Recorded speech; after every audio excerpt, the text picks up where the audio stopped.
वसीम तो शैतान ने कहा, लो आज हम भी साहिबे औलाद हो गए। अस्सलाम वालेकुम, मैं आपके सामने ऐमन रिजवी और आज बड़ी गुड न्यूज़ है जो मैं आपके साथ शेयर करने आई हूँ। जैसे कि आप तमाम लोग जानते हैं, एक आतंकी मुनाफिक आदमी जो अपने आप को वसीम रिजवी कहा करता था, फाइनली हमने उसकी बारात को पूरे सजाकर, बेगैरती से सजाकर, चप्पलों की माला पहनाकर उसको ऐसी तरह से जलील कर कर उसकी बारात को रुखसत कर दिया है।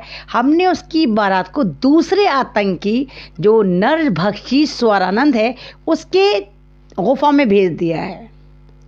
आपको याद होगा कि वसीम रिजवी जो अपने आप को मुसलमान कहा करता था और जो ये दावे करता था कि वो कलाम पाक को बदल डालेगा, वो नया कलाम पाक लेकर आएगा, वो कलाम पाक की आयतें चेंज कर डालेगा। और मैंने जब भी कहा था कि किसी के बाप में हिम्मत नहीं है कि कलाम पाक की आयतें तो बहुत दूर की बात जनाब, वो एक ज़ेर या ज़बर भी चेंज कर ले, क्योंकि अल्लाह ताला ने कलाम पाक की ज़िम्मेदारी खुद ली है। अल्लाह ताला ने ता क़यामत तक उसकी ज़िम्मेदारी ली है कि उसमें कोई चाह कर भी एक सिंगल वर्ड नहीं बदल सकता।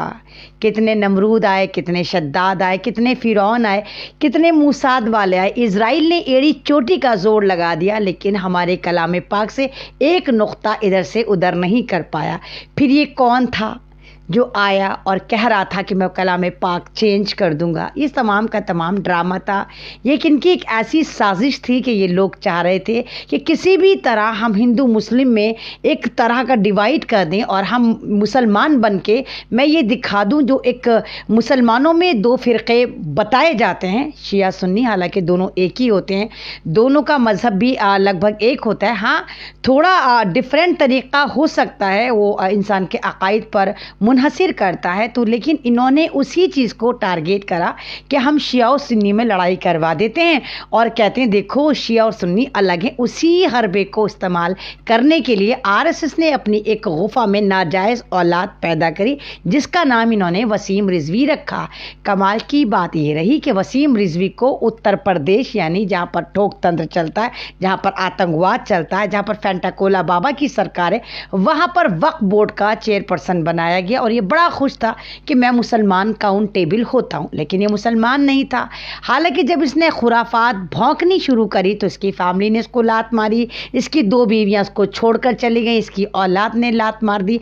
अब क्योंकि इसको पता था कि मेरी ज़िंदगी मुसलमानों के कम्युनिटी में सेफ़ नहीं है, मैं कभी भी उस तरफ जा ही नहीं सकता, तो अपनी जान बचाने के लिए इस निगोड़े ने दूसरे आतंकवादी नरभक्षी स्वरानंद के पास जाकर पनाह ली, क्योंकि दोनों ही एक ही थाली के चट्टे पट्टे हैं।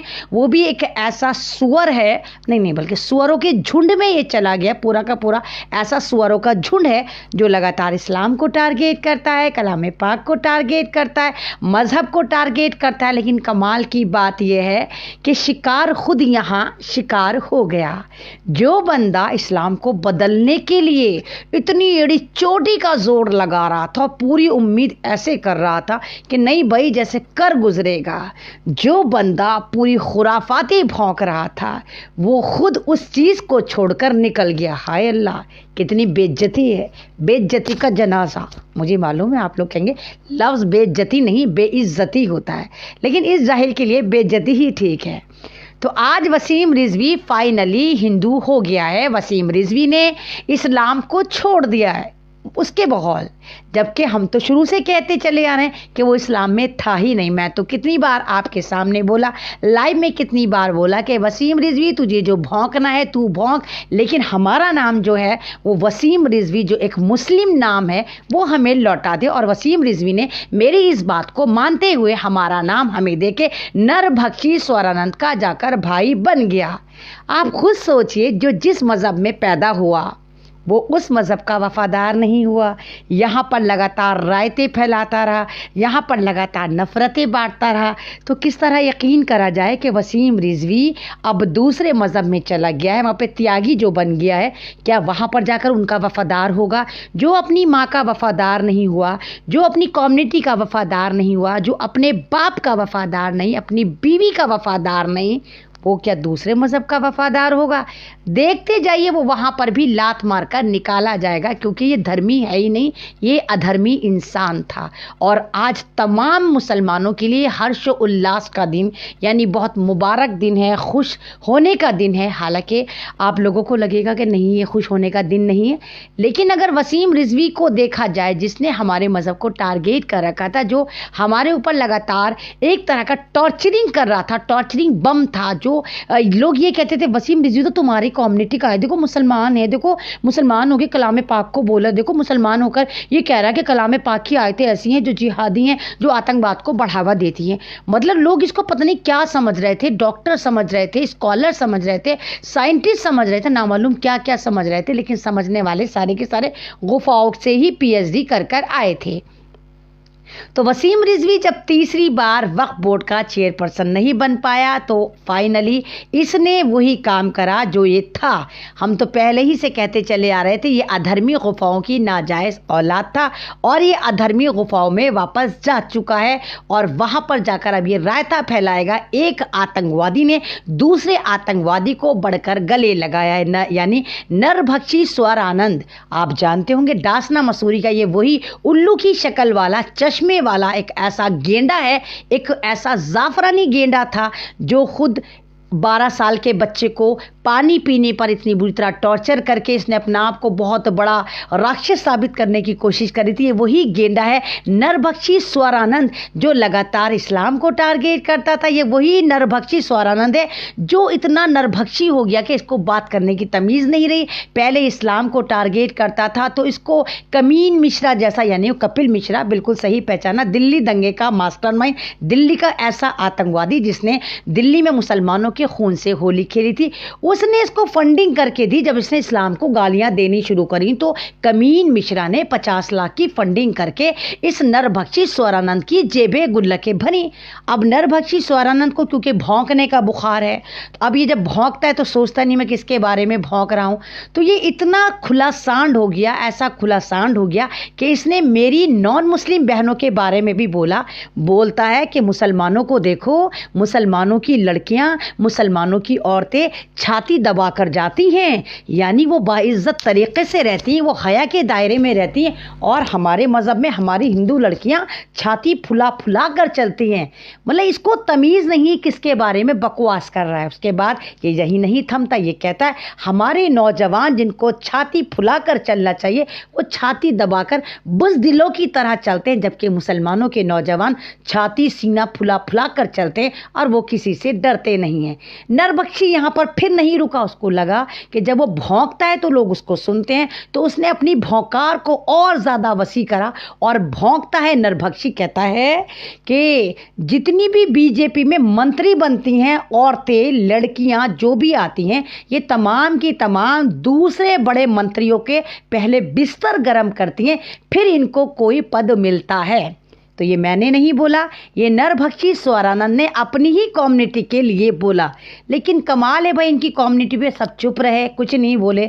हालांकि हमारे बारे में इसने बोला तो हमने देखिए इसके साथ क्या मामला करा। हमने इसके ऐसी ऐसी जगह से लात मारी कि आज ये हमारे मज़हब को छोड़कर हमारा नाम वापस कर कर यहाँ से जा चुका और इंशाल्लाह जहन्नुम का ईंधन बनेगा। और जो ये चाहता था, नफरतें बांटना चाहता था, तो एक आतंकवादी का दूसरे आतंकवादी के साथ मिलन बहुत धूमधाम से हुआ, डासना मसूरी में हुआ, और तमाम दुनिया ने देखा और तमाम दुनिया के मुसलमान जितने भी ईमान कामिल वाले हैं वो बड़े खुश हैं कि आज हमारा मज़हब एक ऐसे आतंकी से, एक ऐसे नरभक्षी से, एक ऐसे दोगले इंसान से पाक साफ हो गया जो पूरा का पूरा इस्लाम की ओढ़नी ओढ़कर इस्लाम पे नहीं था। एक पूरा का पूरा यजीदी सोच वाला था, एक यहूदी सोच वाला था जो इस्लाम को सेंध लगा रहा था। आज वो इस्लाम से बर्खास्त हो गया।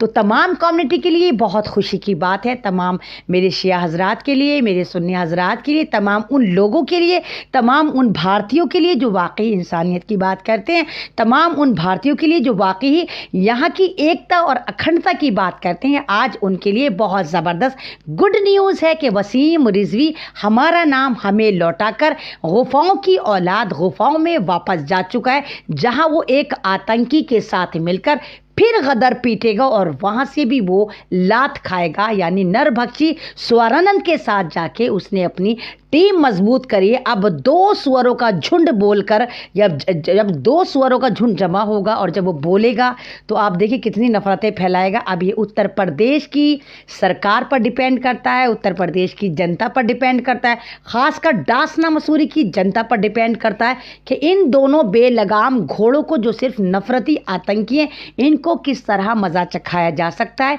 इनको मज़ा चखाएं, इनको डासना मसूरी से ऐसी ऐसी जगह से लात मारें कि ये वहाँ पर ना नज़र आकर किसी ऐसी गुफा में मूत्रो कोला पीते हुए नज़र आएं और ऐसी जगह चले जाएं जहाँ पर ना ये दीन की बात करें, ना दुनिया की बात करें, ना हिंदू मज़हब की बात करें, ना ये भारत के माहौल को ख़राब करने की बात करें। तो बस यही है कि मुद्दई लाख बुरा चाहे तो क्या होता है, मुद्दई लाख बुरा चाहे तो क्या होता है, वही होता है जो मंजूर खुदा होता है। आज इस्लाम की लाज हमें मिल गई, आज इस्लाम की लाज रह गई और वसीम रिजवी गू खाकर इस्लाम से खारिज हो गया और आज इसने खुद कह दिया कि नहीं, मैं इस्लाम के अंदर दाखिल नहीं हूँ। ये एक त्यागी मज़हब में चला गया है और इसने अपना धर्म परिवर्तन कर लिया है और ये एक ऐसा धर्म परिवर्तन है जहाँ हम और हमारा समाज बहुत ज़्यादा खुश है कि खस कम जहाँ पाके एक ऐसी गंदगी हमारे मज़हब से साफ़ हुई कि जिसने हमारी ज़िंदगियाँ हराम कर रखी थी, हमारा नाम चुरा कर हमें बदनाम कर रहा था और आज ये हमारे मज़हब से दफ़ा होकर दूसरे मज़हब में जाकर रायता फैलाएगा। आप इंतज़ार करिए कि उस मज़हब से भी इसको कितनी जल्दी लाते पड़ती हैं। शुक्रिया, अल्लाह हाफिज़। लाइव अच्छा लगता है तो आप तमाम लोग इसको शेयर करें, मेरी आवाज़ को बुलंद करें। आज बहुत खुश हूँ मैं क्योंकि वसीम रिजवी पर सबसे ज़्यादा अगर लाइव बनाए और रिपोर्टिंग करी, इंटरव्यूज़ दिए तो वो मैंने करे और इसको मैंने छठी का दूध ऐसा याद दिलाया कि ये हमारा नाम वापस करके गुफा में वापस जा चुका है। शुक्रिया आप तमाम लोगों का कि बेवक्त मेरे साथ जुड़े। शुक्रिया एमडी गुड्डू साहब, शुक्रिया मोहम्मद मेहरबान साहब, शुक्रिया तमाम लोग जो इस वक्त मेरे साथ जुड़े हुए हैं कि आप लोग इस वक्त मेरे लाइव पर आए। आप तमाम लोगों का शुक्रिया। ज़िंदगी रही, फिर मुलाकात होगी, तब तक के लिए मुझे इजाज़त दीजिए। अल्लाह हाफिज़, शुभ रात्रि।